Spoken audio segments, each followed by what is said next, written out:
Hi everybody and welcome to today's webinar, which is Introduction to Excel. Today we're hosted by Deborah Ashby, who's our in-house IT trainer. Today's webinar will take about an hour, so if you do have any questions throughout, please send them in using the question pane. And we might not have opportunity to answer everyone's questions as we're completely full today, but do send them through and at some point we'll get them to Deborah to answer for you. So nothing else from me, so I'll pass you over to Deborah for the next hour. Good afternoon, everyone.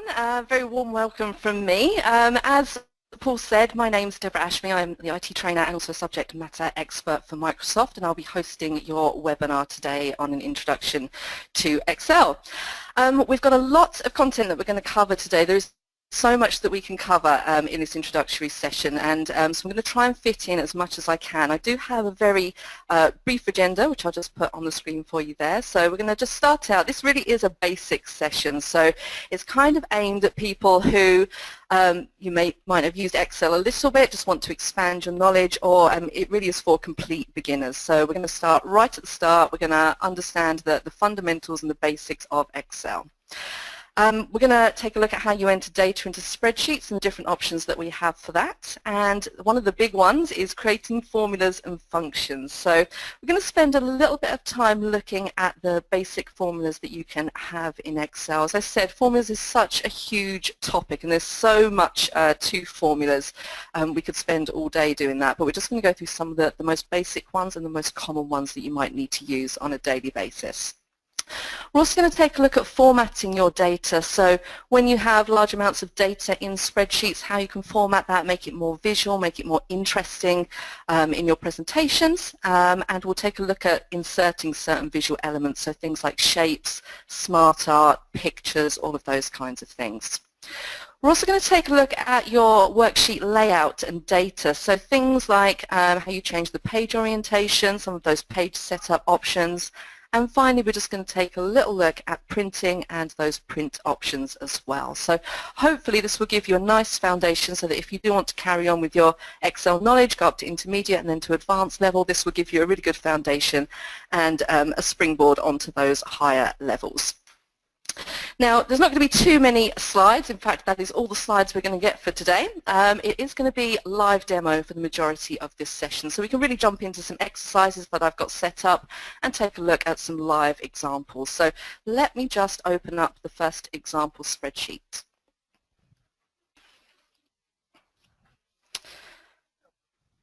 All right, now when it comes to versions, I'm actually using Excel 2016. Now if you are not using the latest version, I know a lot of people here probably are using maybe 2010 or 2013.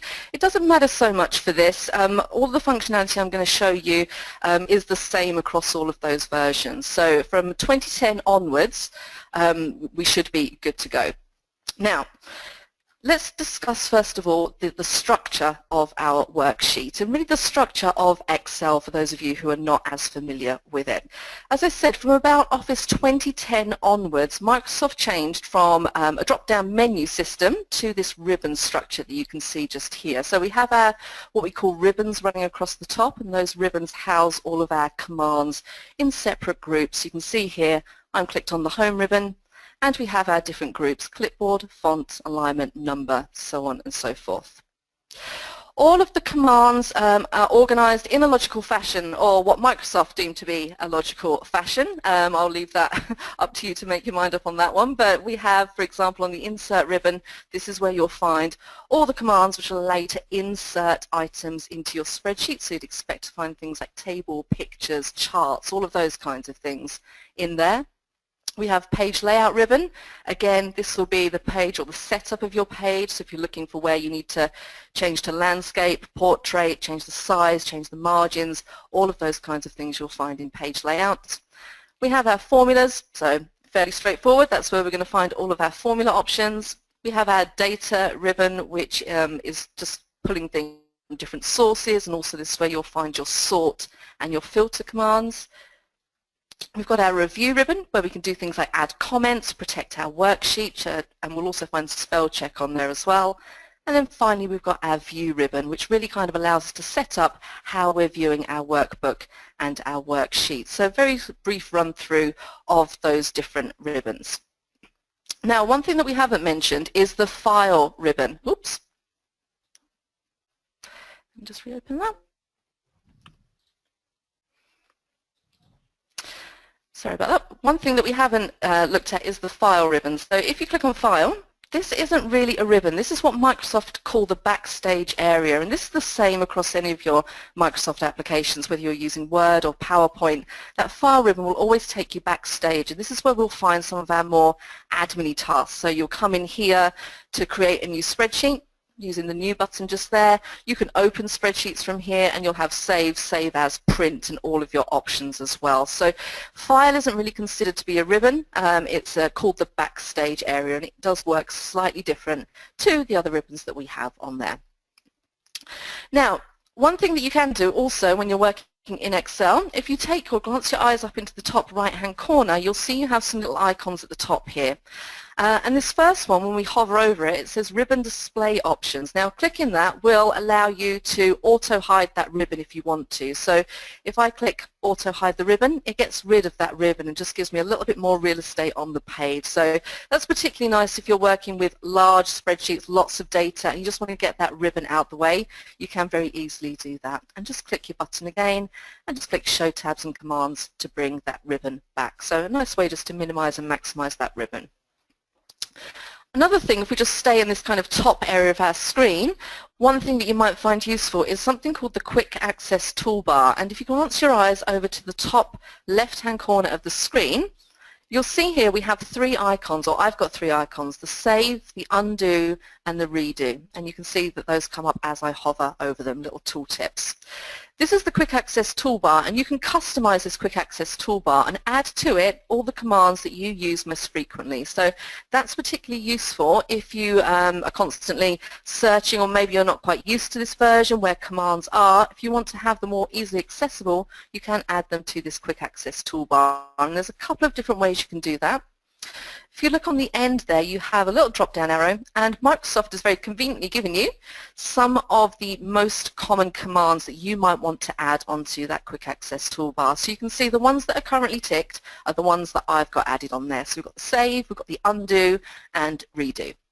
If I wanted to, I could add in, maybe I want to add in New, and that will add that to my Quick Access Toolbar as well. So you can go through and you can add these and customize that as you wish.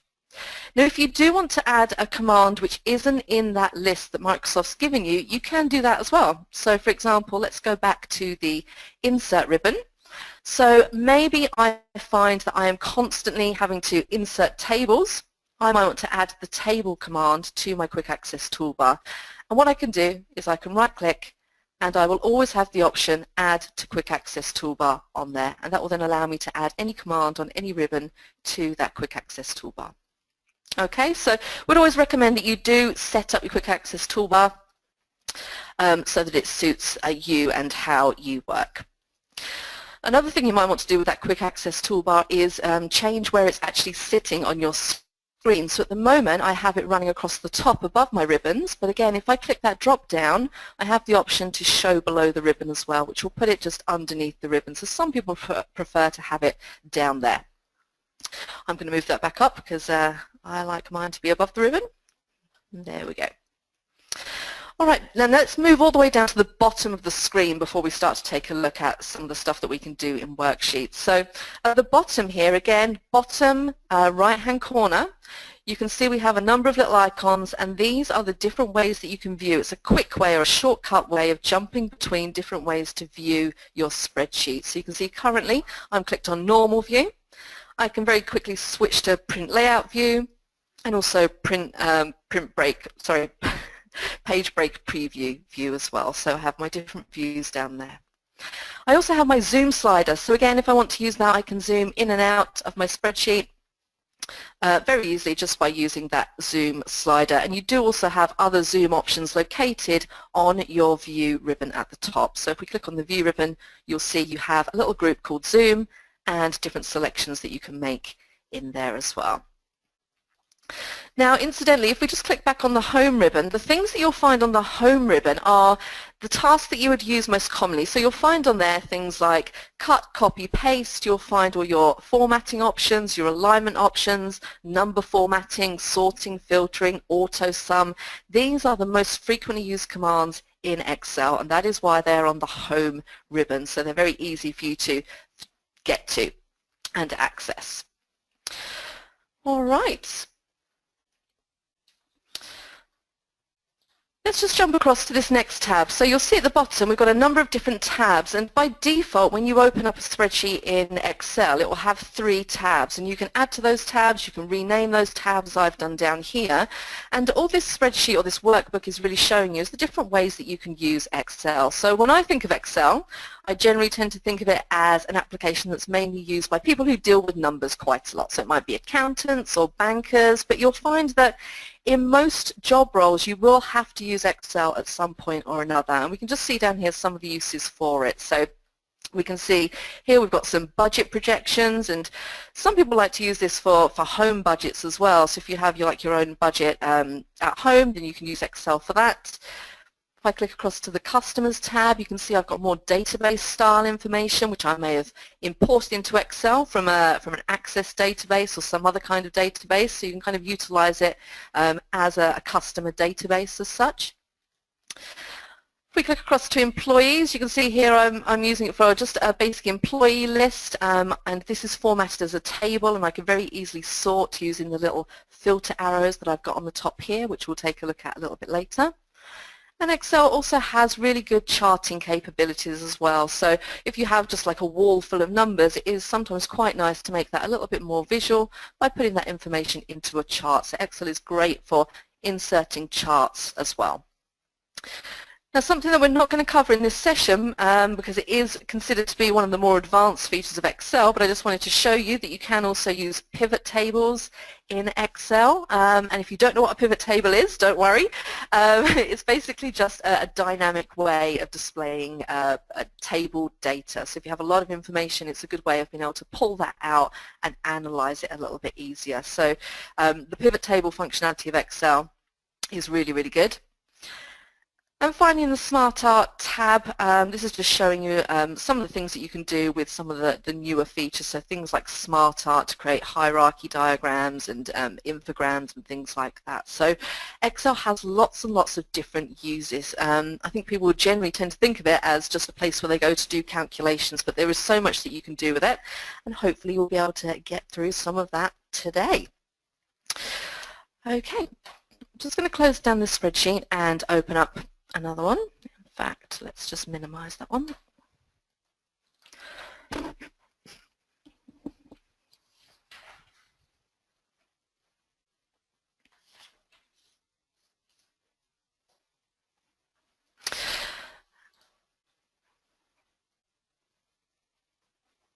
Okay, so we have our first spreadsheet on here which we're going to work on. So a couple of other things that are worth noting as well if you are new to Excel is the different mouse pointers which you have. So you'll see, depending on which part of the spreadsheet that I'm clicked on, I have different mouse pointers, and those mouse pointers are quite important. So you can see if I'm just clicking on cells, I have that big thick white cross.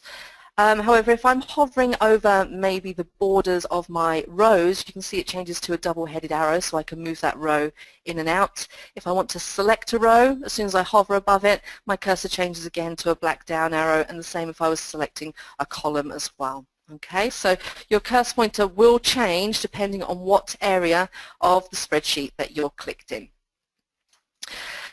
Something else with this is that we refer to cell references in here. So your spreadsheets are made up of a series of columns and a series of rows, and there are so many columns. I think there's 16,000 columns in one Excel workbook. So what you're looking at here is a workbook which contains, at the moment, 3 worksheets, and that's made up of columns, 16,000 columns, and I think there's over 1 million rows. If you do want to check that, if you, I think it's if you hold down Control and click your down arrow, it will take you to, if I come out of the table, the last row. So yeah, we've got over 1 million rows in the spreadsheet. So hopefully none of you are creating spreadsheets which are going to be 16,000 columns by over 1 million rows, and you will never ever get to that point where you run out of rows in one spreadsheet. So let's jump back up. So the way that we work in Excel is we use cell references. So Every time you click in one of these rectangles, this is called a cell, and each cell has an address, and that is called the cell reference. So you can see the cell that I'm currently clicked on, the column F is highlighted and the row 3. So that cell reference or the cell address is essentially F3. The reason why that's important, and you'll see in a moment when we start to add some formulas in, cell references really are important when you are compiling formulas, and they're just important in general in Excel. It's something which you'll constantly refer to. So F3 and E2, for example, that is your cell address or your cell location. Now, when you are clicking, so if I just come down here and we have a table of data, if I click on a cell, just in here, you'll see that the text within that cell is showing in the formula bar, or what we call the formula bar just above. So you can see where my cursor currently is up here. That is where I can go and I can make edits to this up there in the formula bar. So the formula bar will display text if that's what I have in that particular cell. However, if I click on a cell that has a formula, it's going to show me the actual formula in the formula bar. So for example, in this last column, the revenue column, if I click on the cell just there, it doesn't show me 37,216.96. It shows me the actual formula which we have up there. So F9 times H9, and that's what that asterisk means. Asterisk means multiplication in Excel. And that's how we got to that answer in the revenue field. Okay, so formula bar will show formulas if they are in that particular cell. If not, it will just show the text. And you can come up here and click in there if you need to make any edits or changes. Similarly, you don't have to edit in the formula bar. You can double click on the cell and that will make that cell editable, and you can then go in and make any changes that you need as well.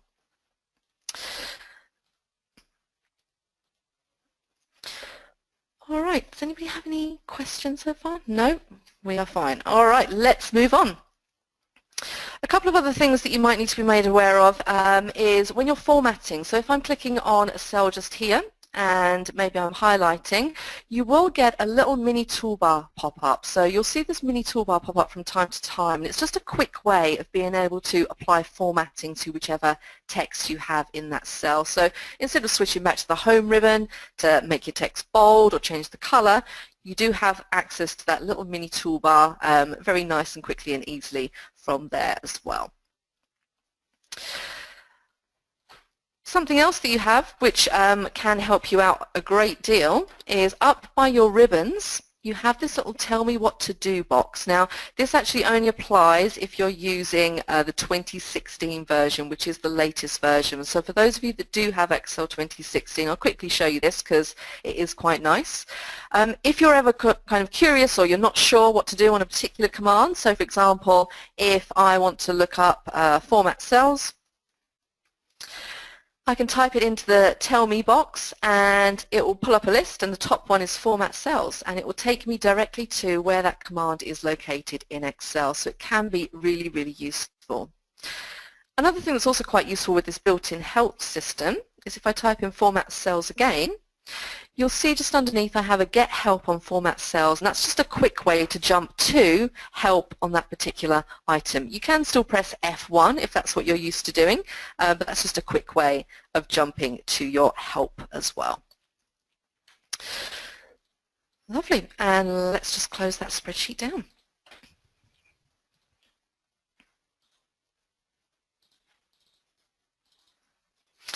So we're going to move on to taking a look at entering data, and this is where we're going to start to actually build up our spreadsheet and put some things into our spreadsheet. So I'm just going to jump across to the data entry tab first of all, and I'm going to click in cell A2, and let me zoom in to make this a little bit easier for you to see. So again, I'm going down to the bottom right hand corner and I'm going to use my zoom controls just to zoom into that spreadsheet. I'm going to click in A2 and I'm going to type the word sales, and then underneath, and I just use my down arrow to get to the cell below, I'm going to type in the word expenses, but I'm going to spell it wrong. Okay, so if I then need to go back and make a correction in there, I can click on the cell, but you need to double click. So you either need to double click in that cell to access it, or you can edit it from the formula bar just there. So I'm just going to change that to expenses. And then I'm going to put profits underneath. Okay, so nice and easy to edit your cell. Now, if I go to type in a number in cell B2, so maybe I want to type in the amount of sales. So let's say I want to type in 120, but I accidentally press the O instead of the 0. So it looks like that. And then in expenses, I type in 160, but I type that incorrectly. You'll see that they align in slightly different ways. So the way that Excel works by default is if it thinks that something in the cell is text, then it will align it to the left, whereas it will align all numbers to the right of the column. Okay, and that is why we have two different things in there. Because I've typed in the letter O instead of the number 0, it says, oh, hang on, this is text, and it aligns it to the left. Okay, you could go in and you could use your alignment tools to align it back over, but just so you know that the default for numbers will be to align over to the right, and that's what they should look like when you've typed them in correctly. All right, let's move across to the Autofill tab. So this spreadsheet a little bit further on. So we've added in some numbers. We've got our sales figures, we've got our overhead figures, and then we don't have anything in profits at the moment. Now, Excel has a little feature which you're going to find so useful. It's called Autofill, and it will autofill series of data for you. So for example, I might want to add in at the top here months of the year. So I can type the first one, January. Now I could go through and press my arrow, type in February, March, April. I don't need to do that. All I need to do is use my autofill handle, drag across, and it will pick it up because Excel does recognize certain series of data. So again, if you hover your mouse over, and I don't know if you can see, it's quite tiny, in the bottom right-hand corner there is a tiny little square. If you hover your mouse over it, you'll see that cursor. As I said, your cursor will change depending on what you're doing. Will become a little tiny black cross, and you can then just drag that across and it will fill in all the months of the year for you. Now that would work, I'm just going to undo that. That would work if you typed in just Jan as well, so you don't have to type in the full thing. It would work like that also. Okay, so there are certain series of data that Excel will pick up and recognize. It will pick up days of the week. So if I type in Monday, I can then drag down and it will automatically add all those in. It does also work with numbers, so again there has to be a pattern in order for Excel to pick it up as and be able to auto-fill it. So again, if I would do 5 and then underneath I type 10, I would need to highlight both and then drag down. Excel will recognize the pattern and it will fill in those numbers for us. So again, it's just a quick way of entering data. And you will see when we get into, if you attend, I think we're doing an intermediate session on Excel in a few weeks. If you attend that one, you'll see how you can add in your own series, create your own series, maybe lists of names of people in your department to make your life a little bit easier as well. So that's kind of something which we do in the intermediate session, but there are already some inbuilt ones for you to use. Now, when it comes to, and we're kind of moving slightly into formulas now, and just fiddling around with some basic formulas. So you can see here we've got our sales and we have our overhead figures. So sales are 120, overhead is 100, and then we need to work out what the profit is going to be. Now, that's not a particularly, I'm not very good at maths, but even I know that that's not a particularly complicated calculation. I can pretty much work that out off the top of my head, but for the most part, most of your calculations are not going to be that straightforward and simple, so you're probably going to want to add a formula into your spreadsheet. Now, what I could do is, or if you were looking at this with no Excel knowledge whatsoever, you might think, okay, so I'm going to type in 120 minus 100. Now, if we do that, that's not going to work. It's not going to give us the answer. It's just going to show me the data that I've entered. What I need to do is I need to tell Excel that I'm about to type a formula, and the way that you do that is by typing the equals sign. So that is how Excel knows, right, I'm now doing a calculation, I need to display the calculation as opposed to just displaying the text that you're going to type in there. So I've got my equals sign, so let's try that again. I could do 120 minus 100 and press enter, and there we go, it gives me the correct answer, 20. If I click on that cell and look up to the formula bar, I can see there equals 120 minus 100. Fabulous. Now, what if any of that data changed? If maybe 3 weeks later we need to go in and change this data, if I click in overhead and change that to 80, my profit is not going to update. It still says 20, so that answer is now incorrect. And you can imagine if you've done that in a very, very large spreadsheet, having to go through and correct absolutely everything is going to take you quite a lot of time, which is why, in general, we wouldn't recommend that you type in the actual numbers when you're doing formulas. This is where we would use cell references. Okay, so let me just undo and go back. So instead of typing 120 minus 100, I'm going to do equals, and then I'm going to select the cell that the number is in. So in this case, I'm going to click B2 minus B3, and then press enter. So that gives me the same answer of 20, but the difference is that when I go back and click in overhead and maybe change this to 80, that now updates nicely. Okay, so always use cell references when you are doing calculations. I'm just going to change that back to 100. Okay, so B2 minus B3. Perfect. What we can then do is on this same subject of autofill is I'm going to need to do that same exact formula for all of the months. So again, I could go through and do exactly the same, type it in, but that does take quite a while. Again, if you've got a lot of data, that will take a while. You can use the autofill for this. So again, if we go down to the bottom, we can drag that formula across all of those months to give us our answers. And the good thing about Excel, if we click on here, move across to the next cell, you can see it automatically moves across as we move across. So C2 minus C3, D2 minus D3, it knows what we want to do. Okay, so that is autofill, a really, really useful feature. It's probably going to be one of the things that you find you use the most. I know it's something that I use more than anything when I'm doing formulas. I'm going to touch back on this in a moment. I just want to jump across to the dates and times spreadsheet as well. When it comes to entering dates and times into your spreadsheet, again, we would always recommend, it will always put it in with a slash format just here. So if I was to type in something with dashes along those lines, it's going to change those to slashes, so just be aware of that as well. We wouldn't really recommend you using dots when you're typing in dates. I mean, it will put it in, but we just wouldn't recommend it because sometimes these dots can get a little bit confused. So always try and enter in slashes. If you put in hyphens, it's going to convert them into slashes anyway. And also with times, we would always recommend putting in a colon in between your numbers as opposed to a dot, okay? And also putting in whether it's PM or AM. By default, Excel will consider it to be AM if you don't specify. So again, that's just something to bear in mind when you are entering in dates and times into cells in Excel.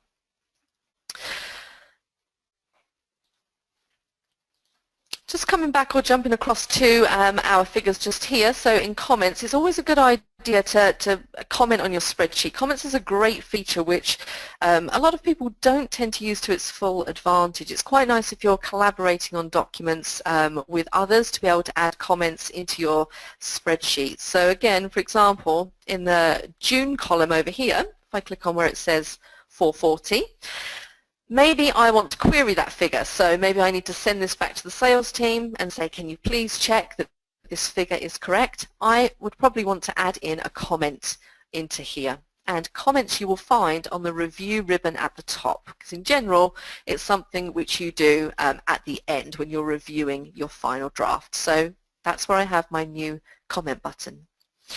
And I can then put, please review this figure. And you can see any cells that do have comments in them because they will have a little triangle in the corner, in this case a little red triangle, and if you hover over it will allow you to see what that comment is. Let me just zoom out slightly so that's a bit easier to see. So quite nice and easy. And if you have multiple comments on your spreadsheet, maybe you want to display them all the time instead of having them hidden, you can come up here and you can do show all comments from your review ribbon, and that will show any comments that have been entered on that page. You can also, if you want to, print comments separately from the rest of your workbook, which I'll show you how to do when we get to the printing stage, but you can have all the comments printed kind of separately to your worksheets and your workbooks, which is sometimes quite nice and useful as well.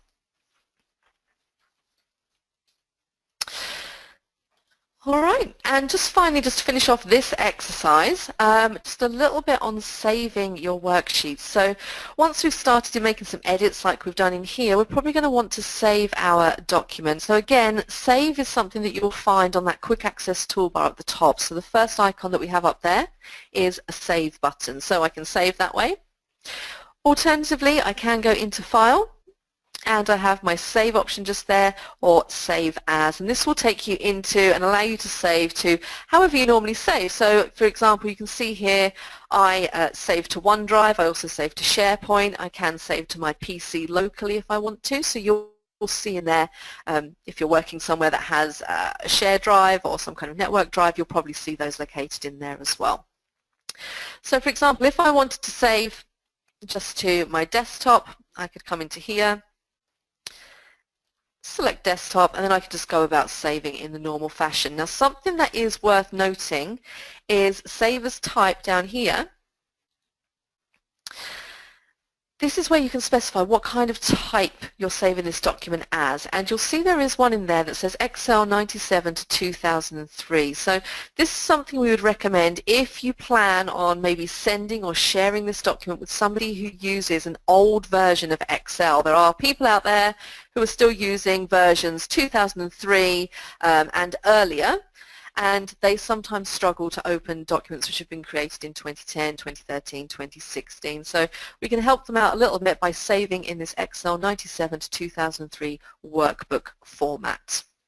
So just bear that in mind when you're saving as well as to who that is being saved for. Lovely. Let's close down that spreadsheet and move on to our next one. And there's a little bit of backwards and forwards of spreadsheets in this session.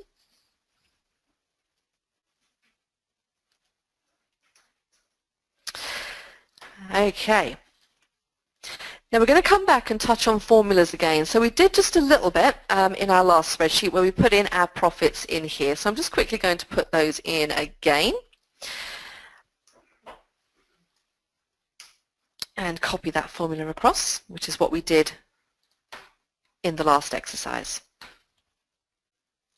Now here we also have a total column. So again, I'm going to do a kind of similar thing in here. Now, what I could do is, following on from the pattern that we learned, I'm going to type in equals. Now, if I want to add up all of these figures from January, February, March, April, May and June, I could go through typing in B2 plus C2 plus D2, so on and so forth. But again, that's tedious, it's time consuming. I only have a little bit of data here, but again, if you had lots of data, that's going to take you quite a long time to do. So it's not really the most effective or best way of doing things. So we kind of want to bunch our calculation together. So I'm going to start off with equals again, but this time I'm going to type in the word sum.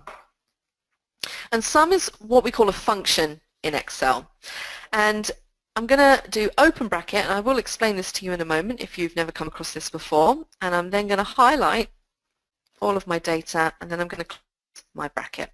Okay, so let's just take a look at what that's doing. I'm saying equals, we're doing a formula.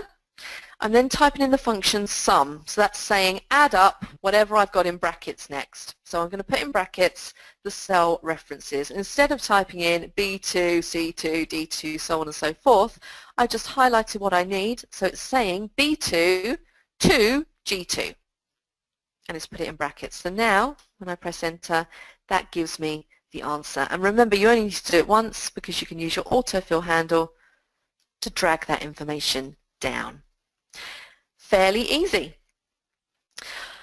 There is a different way of doing it, so I'm going to undo, and this makes it even quicker. Instead of you going in and typing in sum, so on and so forth, you can get Excel to do that for you.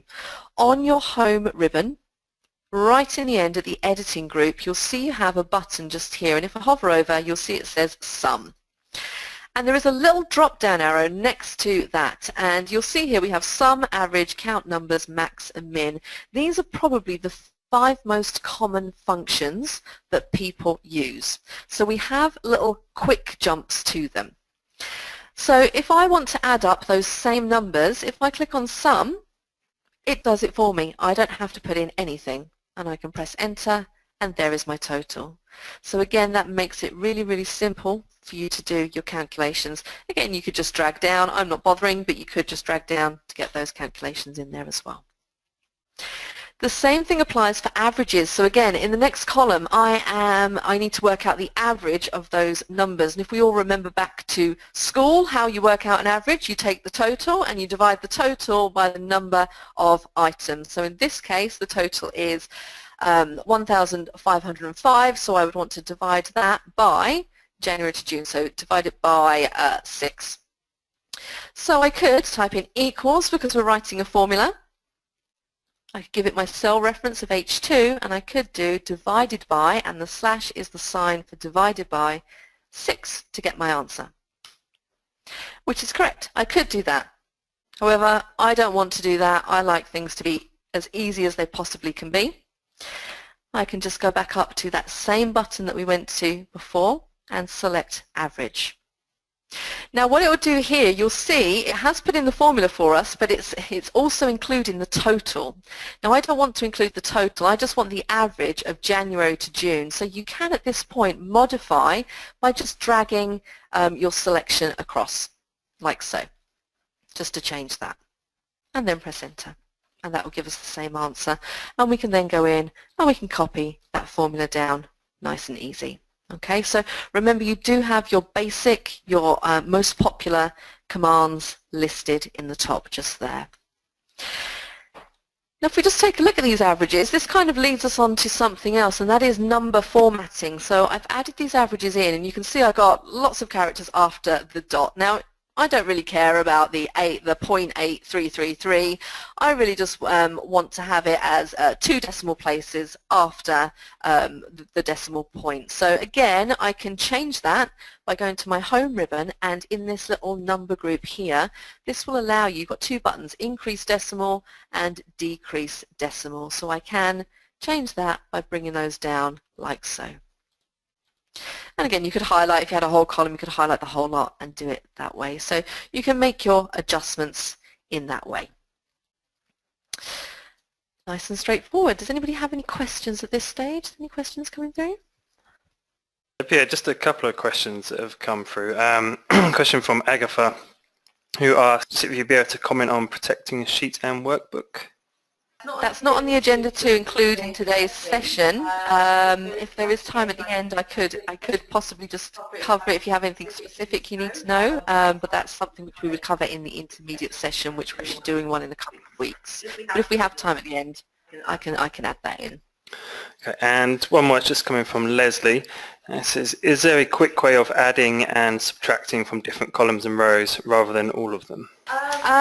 Adding and subtracting from different columns and rows. So if I take that, let's see, so if we do equals here, so yeah, I mean if I wanted to, for example, if you look at the spreadsheet we've got on here, and I think this is what you're talking about, Leslie, correct me if I'm wrong, if I wanted to take this number, so 160 that we have in March, if I click on it, and if I want to add it to something else from another column, if I click plus, I can then just click on that cell and press enter. And that will give me my total of those two. Those are from different columns. Hopefully Leslie will tell me if I've answered her question or not. I think so. I think that's what you mean. So yeah, if you want to add or subtract things from different columns, then that's fine. You just select the column, the cell reference essentially. So it works in exactly the same way. Lovely. Thank you for those questions. All right, let's move on. So I'm just going to click on my Copy Formulas tab. In fact, I think we've done that one. Right, so just moving on a little bit with those formulas. So you can see here at the bottom, from where I've got cell A8 down to A11, you can see I've got all of the different symbols that you need in order to perform calculations in Excel. So the first one there is brackets. And I don't know if any of you remember this from school. I certainly do, unfortunately. Something called BODMAS. You may have learnt it in maths class, which stands for brackets over division, multiplication, addition, and subtraction. And this is the rule that Excel applies when it's doing calculations. So basically, it will do anything that you've got in brackets first, and then it will do the other things in the order that I've got listed there. So then it will do multiplication, division, and finally it will do addition and subtraction. And let me just kind of try and illustrate that for you and what we mean by that. If I was to type into this cell just here, equals, and let me just find my example, there we go. If I type in 10 plus 2 divided by 2. Okay, so what I'm trying to do is I want to do 10 plus 2 and then divide it by 2. So the answer I'm looking for is 6 essentially. So I've typed that in, 10 plus 2 divided by 2. I've pressed enter, I get the answer of 11. Now why do I get the answer of 11? Let's take a look. Let's click back on the cell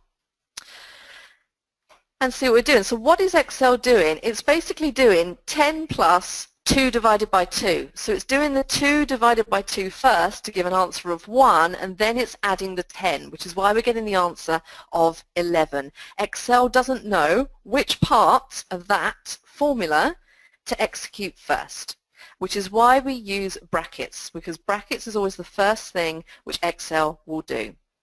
So in order to make this have this work out correctly, I'm just going to delete that out. I'm going to type in equals, and I'm going to type in sum. I'm going to open my bracket. I'm going to do 10 plus 2. Oops. I'm going to close my bracket, and then I'm going to do divided by 2. And then we get my answer of 6. Okay, so that is the difference. You want whatever you want it to do first, you put within brackets, and then you put the rest afterwards. Okay, that is the general rule when you're doing formulas in Excel, and you can see here what order it will do the calculations in, all applying to that rule of BODMAS.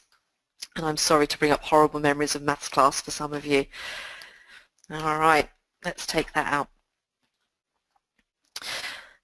Okay, so let's take a look at filling in some of these year-to-date profits. And let me just find where I am. Yeah, okay. So year-to-date profits, this is basically a running total of how much profit we have made this year. So you can see here in January the profit's 20, in February it's 30, so I want it to be cumulative as we run across. So again, we're going to use formulas. I'm going to type in equals. And for this one, in January, my year-to-date profit is just 20. So I can just simply select that cell, and that gives me my year-to-date profit.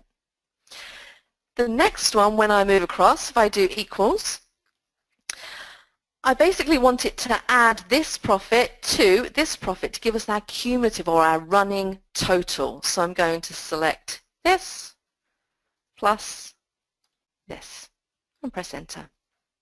And what I can do is then I can drag that formula across, and that will give me those running totals. Okay, so just slightly different ways of how you can do these different things.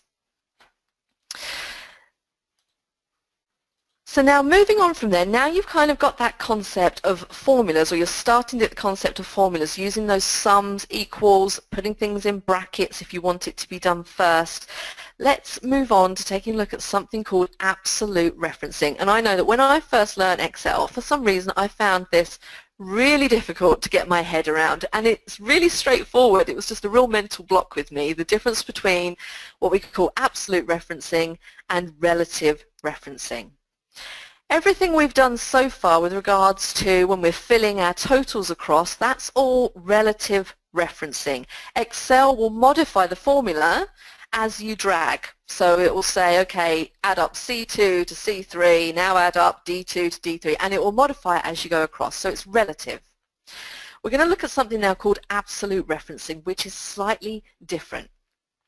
So what we have here is a spreadsheet. We have a list of employees, we have their department, we have their hire date, and we have their salary. And you see we have a new salary column which currently is empty. Now all of our lucky employees are going to get a pay rise of £2,000. So we want to add that into the new salary column. So with the knowledge that we've gained of how to do this, this should be very simple for us. So I can click in this salary for Lisa Page. I'm going to type in equals, I'm going to select her salary, so E3, and I'm just going to do plus 2,000 because we're adding £2,000 on. And I can go through and I can drag that down like so. Okay. So those are all my totals in there. Don't worry too much. I know these have all got green triangles in the corner, which ordinarily will indicate there's maybe something wrong. It's just because I've got these cells protected slightly on this worksheet. So don't worry too much about that green thing in the corner. So that is our salary with 2,000 added on. Nice and simple. That is relative referencing. So again, if we look up into our formula bar, you can see here E3 plus 2,000. When I dragged it down, Excel changed it to E4 plus 2,000, E5 plus 2,000. It changed relative to where I was dragging. Now, absolute referencing is something slightly different, and I'm just going to undo to get us back to blank. So say instead of increasing everybody's salary by £2,000, I want to increase their salary by 2.1%. So it means I'm always going to reference the same cell in my formula. So first of all, let's take a look at what happens when we do it incorrectly. So I'm going to click on equals.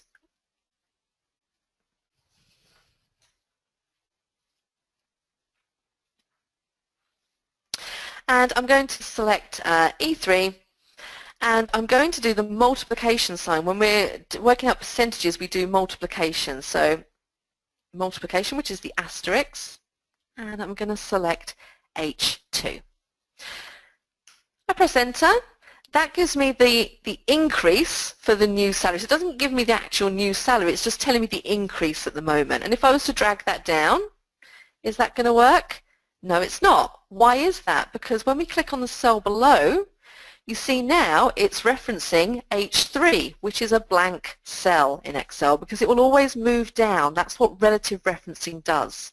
So we need to tell Excel, for this particular calculation, that we always want to refer to cell H2. So we make it absolute. So let's come out of here. So let's do that again. I'm going to do equals. I'm going to select my salary.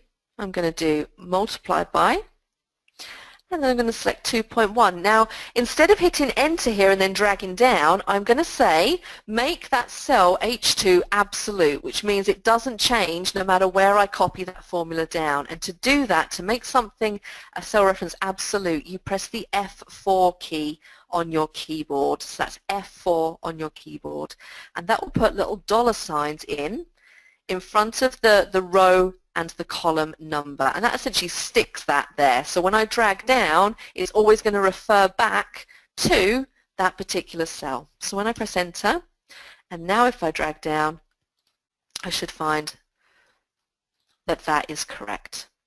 Okay, and you'll see if I click on here and look in the formula bar, it's always H2. Okay, so you make something absolute by pressing that F4 key. Now this still isn't really what I want in here. I want the total new salary. I don't just want to know how much their salary is going to be increased by. So I'm going to back out of there, and we're just going to finish this formula. So let's do equals. So we're going to do E3, and we're going to do times by H2. Sorry, wrong one. I want to do sum, brackets, E3 times H2. So that's going to give me the percentage of increase, and then I want to plus the salary again. So I want to add E3. Okay, so let's just explain that, because that is a little bit more complex than we've done before. So we're saying we're doing a formula.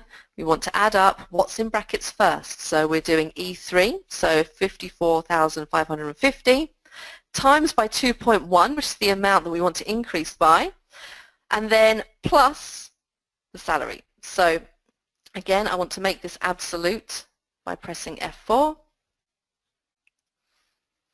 and that should give us our correct total. And then we can drag that formula down, and that should be correct. Okay, so you can see there you can start to get a little bit more complex with your formulas, and when I click on that, if you look up in the formula bar, you see you've composed or put together there quite a nice formula, but a really functional formula as well. So once you get those basics down and straight in your head, it is quite easy to start putting together more complex formulas. Lovely. Let's move across to another spreadsheet. Now another thing that can make your life a little bit easier, as I said, I'm just going to add in some columns in here for count, min and max. These are some other functions that you might find really useful. So again, on your home ribbon in the top right hand corner, do you remember we went up here and we were using our sum and our average? This is a quick way of finding those out. You also have count, numbers, max and min up here, which can also be really useful. I'm just going to show you in this bottom example just here. So using this data for January to June, if I want to use the count feature, I'm going to select count numbers. I'm just going to modify that so it doesn't include that blank cell and press enter. And what count will do is it will basically count how many items you have. So in this case we have 6 items, and I could drag that down as usual.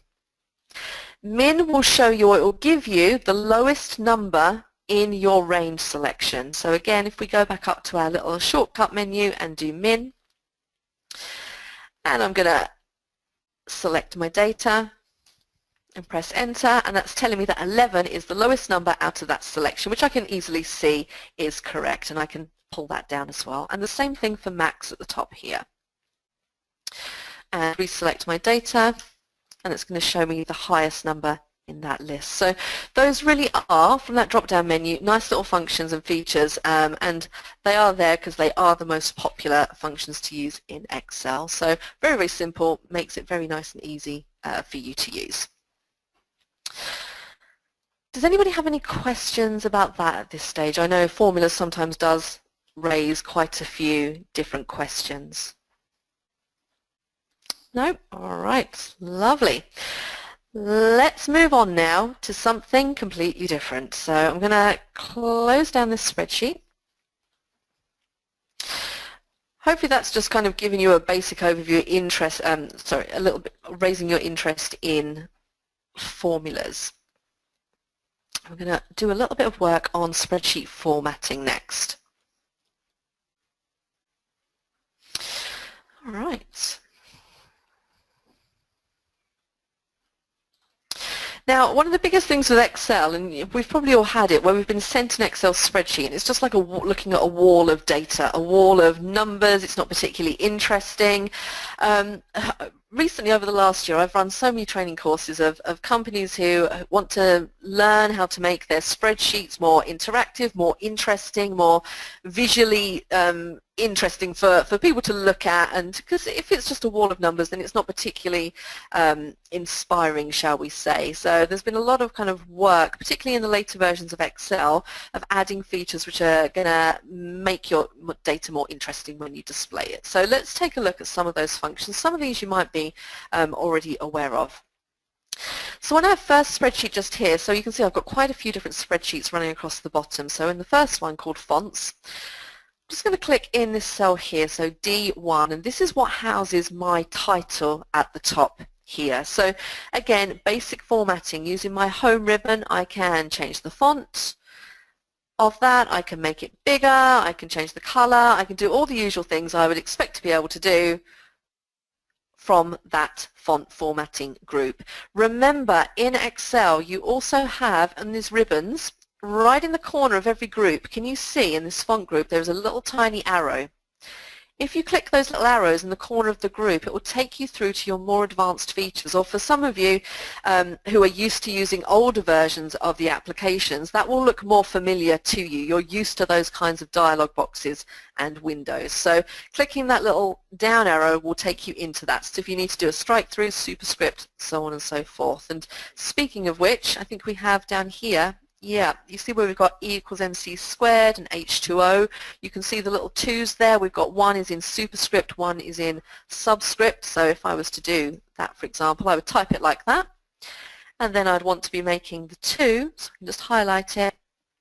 I'm going to go into my font options and I can make it, I can't remember if it's, I think it's superscript, isn't it? And click OK, just to change that like that. So a quick way of getting into those advanced options by clicking on that little down arrow at the side.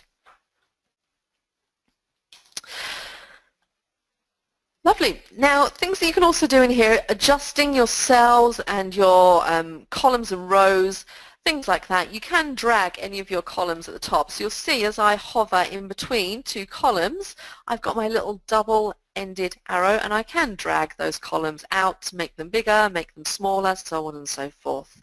A nice little trick if you have, and I'm just going to sort of if you kind of have a spreadsheet where all the columns are a little bit crazy, you know, say they look like that, if you want to very quickly resize every single column so that everything fits nicely, a good way of doing it is just to highlight the entire spreadsheet, and there is a couple of ways that you can highlight the entire spreadsheet. You can press Control-A on your keyboard, which will highlight everything, or alternatively, if you prefer to use your mouse, you can click your mouse.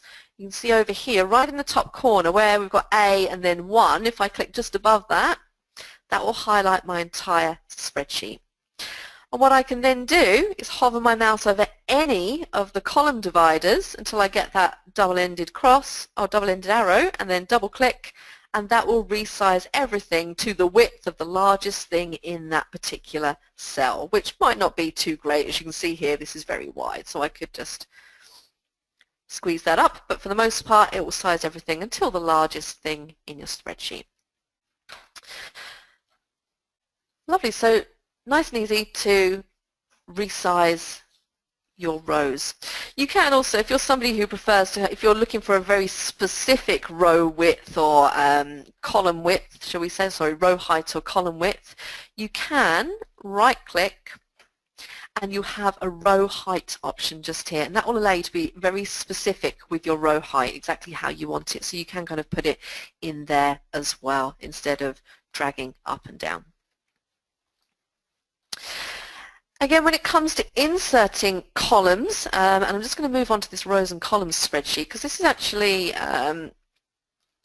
very, very easy. If you want to insert a column, for example, if I wanted to put one in between D and E, if I highlight my column, right-click, I have an insert option just there, okay? And it will put a column in. And the same with row, you can just go in there, select insert, and it will put another row in there for you. Very, very nice and straightforward. Now with this title, you can see here, this title, Sales and Profits, is kind of going across multiple different cells. Now it might be that you want to merge all of these cells so that this is kind of treated as one cell. So you see here, the title kind of goes across all these different cells. So I'm going to highlight all of them. And again, on my format, in my alignment group, I have my merge and center option. So that kind of will merge everything into one cell. So I can then, if I change the background, it will be the background of the entire thing as opposed to just what was contained in cell D1.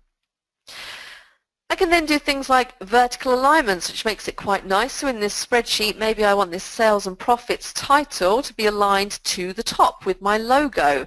And I do have my vertical alignment tools. Again, in my alignment group just above here, you can see currently we're aligned to the bottom. I can choose to align to the middle or align all the way to the top if I want to. So now not only do you have your horizontal alignment, you have vertical alignment in there as well. Also within that alignment group, and I'm just going to select these titles just here, I have the option of changing the orientation of text, and I can angle it counterclockwise, clockwise. So I'm just going to put it like so. So you can really kind of start to make your spreadsheets stand out a little bit more, format them very nicely. You can add things like borders. So if I wanted to add a border to maybe the headings just here, again I can highlight. And going up to my little home group here, I have the option for borders. So I could put a border all the way around the outside of there if I wanted to. It's a very thin border, but we've got a border around there nonetheless. And you can then go in and you've got your border formatting options, so on and so forth. Okay, so you can really start to use that font formatting toolbar to really make your spreadsheets look very nice. All right, we're going to jump across to conditional formatting because again this is something which I think is quite a nice thing to use, and it's something which we train all the time when we're talking about making spreadsheets a lot more visual as well.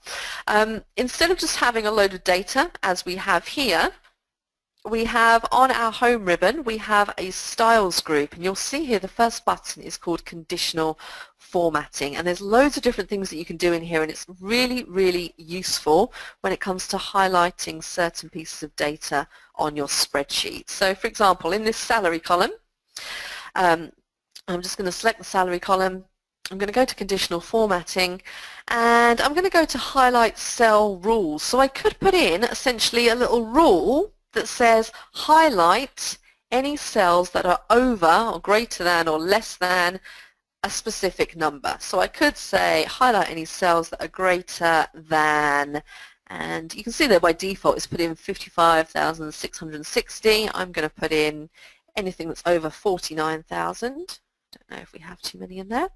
Yeah, we do have a few. And you can specify kind of what color you want to have them highlighted in. So I might want to have them as yellow and do OK.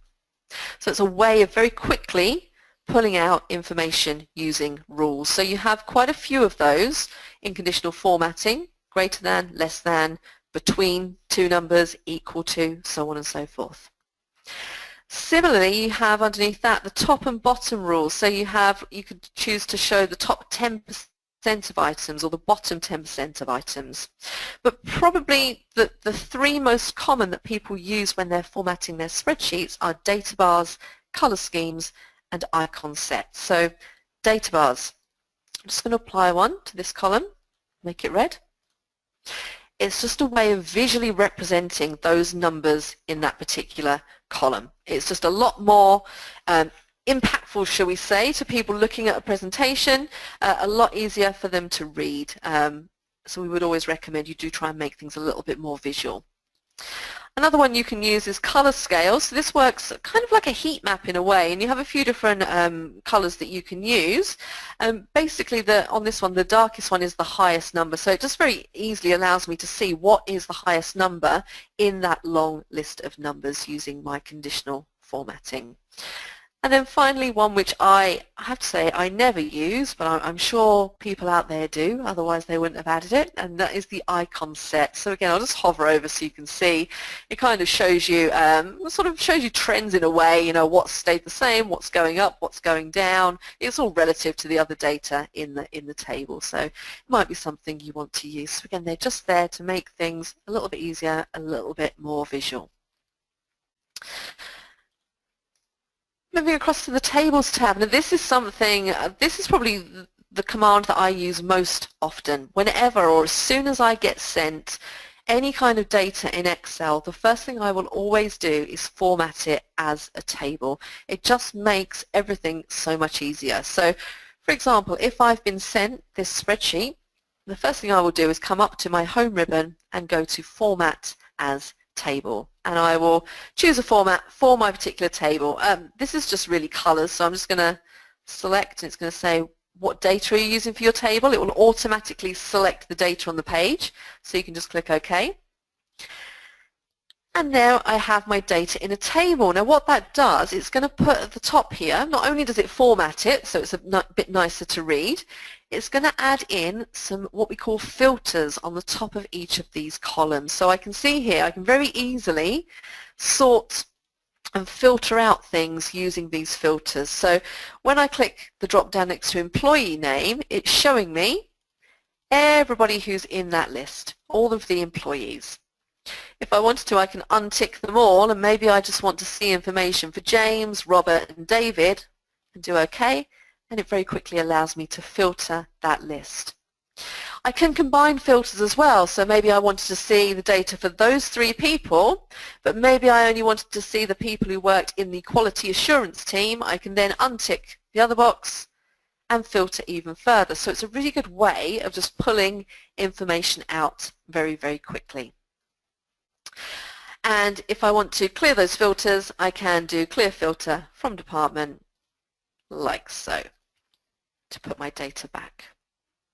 Okay, so filters are really, really nice. You don't just have to apply them through adding a table or formatting as a table.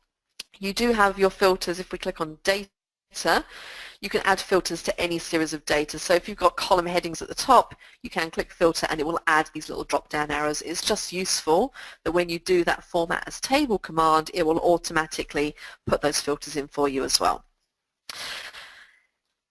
So now that we have formatted this as a table, what you'll see is we now have the Table Tools contextual ribbon showing at the top. So this only appears when it's needed. So now that we have a table in our Excel spreadsheet, we're now getting our Table Tools. It's giving me access to the Design tab. So this is where I'll find all of the things relating to my table. I can go in, I can change the color if I want to. You've got various different options when it comes to the design. So I could choose to, if I don't like the way these rows look, I could take the banding of the rows off and maybe I want to band the columns like so. So you really can kind of play around with it and make it look how you like it to look. And there's various different options that I can have on here. Now one of the new things which is really, really nice is this slicer option, and this can be used with tables like we're doing now. It can also be used with pivot tables. I know we haven't talked much about that, and we do cover that in the advanced session, but slicers are really, really good for pulling out information, shall we say. So let's just take a quick look at adding a couple. So I'm going to click here, Insert Slicer. And what it's done is it's basically given me all of my column headings just here. So it really depends kind of what I want to filter by. So maybe I want to filter by department. It's another way of sorting and filtering essentially. So I'm going to select department. I'm going to do OK. And it gives me this little floating panel which I can then put in. I'm just going to resize that down a little bit because it is quite large. So, and I'm going to put my little slicer just there. So it's just a very quick way of me being able to click. If I want to see everybody in the creative department, I just click creative and it immediately pulls those people out. So it's just a really nice way of being able to do filters quickly. You can combine the two as well by holding down your control key and selecting more than one, and it will give you those as well. So really, really nice. You can have as many filters as you like on a page. You'll also see when I click on the slicer, I have slicer options at the top. So again, if you want to change the color, you can do that, and there's various different options for your slicer and slicer tools. So those are really, really nice little things. And as I said, you can use them with tables and also with pivot tables. And then finally on this page, we have inserting shapes and pictures. So again, if you use Word or anything like that, you're probably already used to how you insert pictures, graphs, charts, those kinds of things. It's not that different in Excel. We would go to our Insert ribbon, and this is where you have all the different things that you can insert into your Excel spreadsheet. So again, we have pictures that we can insert. So if I click on Pictures and go to our exercise files, I think I have, yep. I'm going to put in a pair of trainers, or sneakers as they're called here. Put those into my spreadsheet, and as usual, now that we clicked on, we have our picture tools. I can make color corrections, I can do things like add artistic effects, all the same things that you would expect to find if you're putting a picture into Word. I can add a border, picture effects, and I can resize, rotate, anything I need to do. So pretty much exactly the same as the other applications. And again, same thing with, if we go to Insert, I have an option for online pictures as well. So this is fairly new for Microsoft Office. It will allow you to go away and pick up pictures directly from online sources, so directly from Google or Bing or wherever you like to browse, and insert them directly into your Excel spreadsheets as well. And obviously this is where we would come to insert things like charts. And charts is something which we will cover in the intermediate session, because charts is quite a large topic. I did debate if I could kind of squeeze a few in this session, but unfortunately Unfortunately not, as we are pretty much out of time. So charts we will cover in the next session. And very finally, before I let you go, I just want to go through a couple of things with regards to page layout and printing as well, just the basics of that. So page layout, let's jump across to the page layout ribbon. Now this is where you'll find things like your margins, orientation, size, things like that. So margins by default will be set to normal. You can change those to wide or narrow, and you can also, if you really want to get into it, if you have a specific margin size that you need to set, if you go to custom margin, you really can kind of get into that and customize that exactly how you want it. But for the most part, you can probably leave them at normal. Orientation, so portrait versus landscape, that's fairly self-explanatory. Paper size, mine's set to A4. Print area, that's quite an interesting one. You can set Excel just to print certain portions of your spreadsheet. So you don't necessarily, if you go to print, you don't necessarily have to print out the entire spreadsheet every single time. If I just wanted to print maybe, oops, I don't want to move it, this little part, I could select that just there, and I could set the print area. So now if I was to go and go to print, you can see it's only showing me in print preview that little part where I've set the print area. Okay, so that's quite nice, but you have to remember that you have set it in order to clear it, otherwise every single time it's only going to print that little area. So if you do find you've got a spreadsheet and you go to print it and every time it's only printing out a tiny little part, I would definitely go back and check out that you don't have that print area still set. You can also do things like print titles. So this will print, if you've got any titles running across the top, it will print those as well. So page setup, if you click on the little drop down arrow, you've also got things like headers and footers in here. So if you need to add headers, footers, you can add those to your page as well. So that's just a very, very brief overview on page setup. Again, this doesn't work that much differently to Word. There's a lot of similar options in there. When it comes to printing, if we click on File and Print, you can see here you've got your print preview combined in with your print options. So here this is where I specify how many copies, and then I have my settings underneath. So currently I'm choosing to print all active sheets, so anything that's got data on it basically, or I could print the entire workbook, or print selection. So that's an alternative to setting print area, print selection. I could, again, instead of setting the print area, if I just want to temporarily print something, I could select it and then go File, Print, and if I select Print Selection, it's only going to print what I've selected. Okay, so that's another way of printing something fairly small. And again, I can adjust my options here. So again, we've got the margins, the paper size, orientation, so on and so forth. And I've got my page set up, my link directly back to here in case I want to add any more options in. Now, I'm just going to clear that selection. When it comes to printing, and this is a problem which I see people come across all the time, and I used to work on a help desk. This is probably one of the most common calls that we got, was people attempting to print their Excel spreadsheets and not being able to fit everything on the page and not knowing how to resolve it. So if you think about it, there's only so much space that you have on a page or on a piece of paper when it comes to printing, and you may have done this wonderful spreadsheet, it's got all of this data on it, you go to print it, and then it doesn't look particularly great because it's breaking across different pages because you just don't have enough room, or you haven't maximized and utilized all of the room correctly on your page. And this is where I will always go straight into page break preview. So for example, if I wanted to print this, I'm going to go to the View ribbon and I'm going to go to page break preview, and immediately that's going to show me page 1, page 2, and it shows me this blue line down the middle. So if I was to print this, I can see that this is going to be on page 1 and the rest of this table is going to be on page 2. Now I don't want that to happen. I want the whole lot, no matter how small it's going to be on page 1. So what I can do from here is I can drag that across and just adjust that. So now everything is going to print on page one. That is so useful. I only got 2 pages there, but if you've got a document that's got like 30 different sheets and you're trying to work out, you know, what's printing where, Page Break Preview is your friend. You go in there and you can really kind of see what you're doing and make the relevant adjustments. So I would always recommend going into there and adjusting those before you go into print. So now when I go to File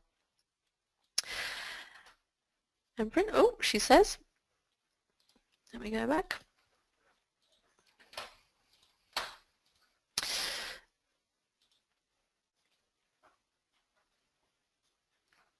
What am I looking at?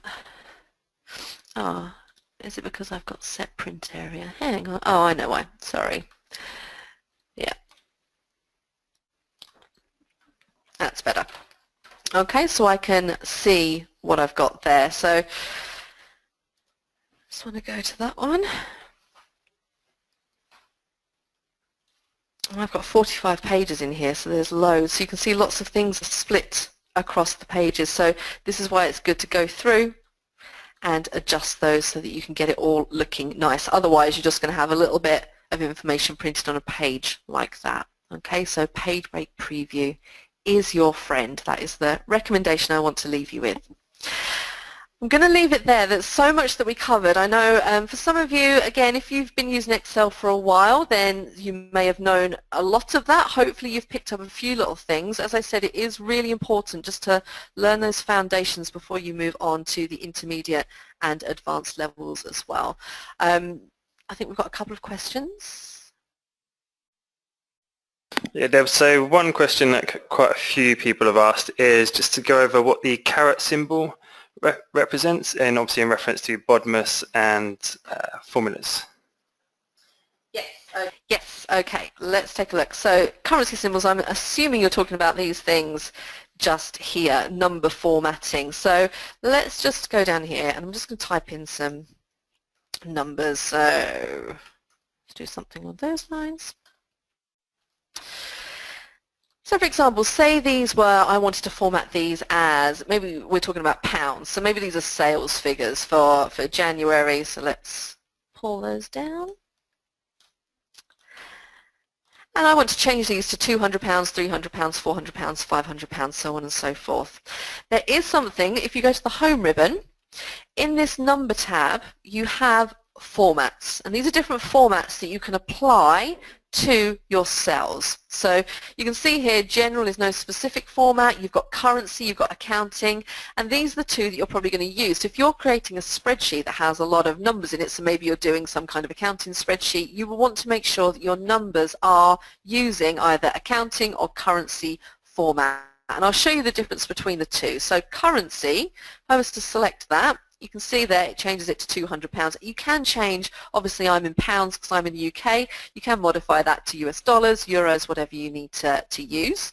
Let me just change the rest of them. So currency format will apply the dollar sign or the pound sign or the euro sign or whatever country you're from, that symbol to your data.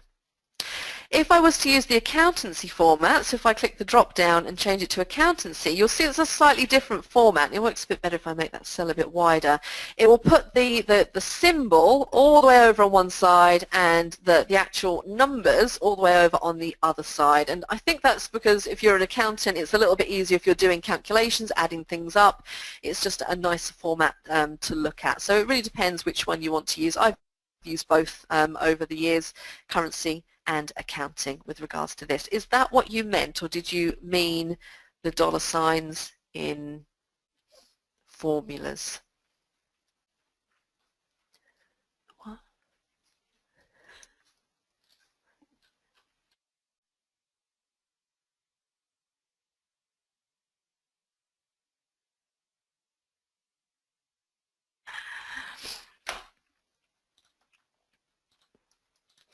Let me just go back to that spreadsheet where I had the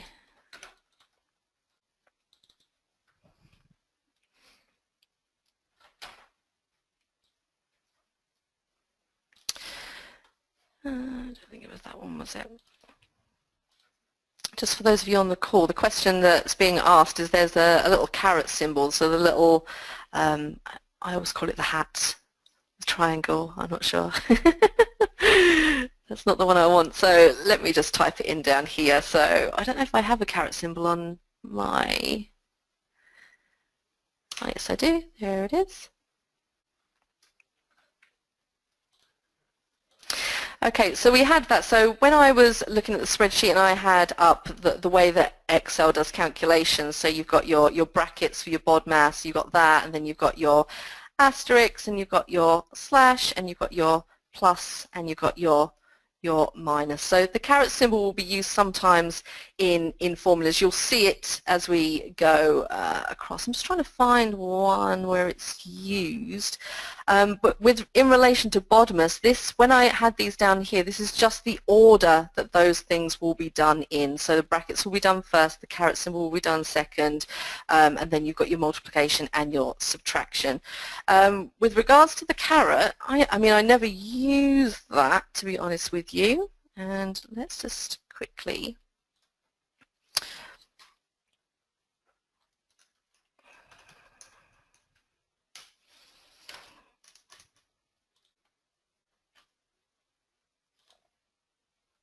There you go, so to the power of symbol. So as I said, it's a very rare one, which, I mean, I don't ever use it, but that's what it is. And that's, with regards to BODMAS, that would be the order that you would do it in. So brackets first, caret symbol, then you've got your multiplication,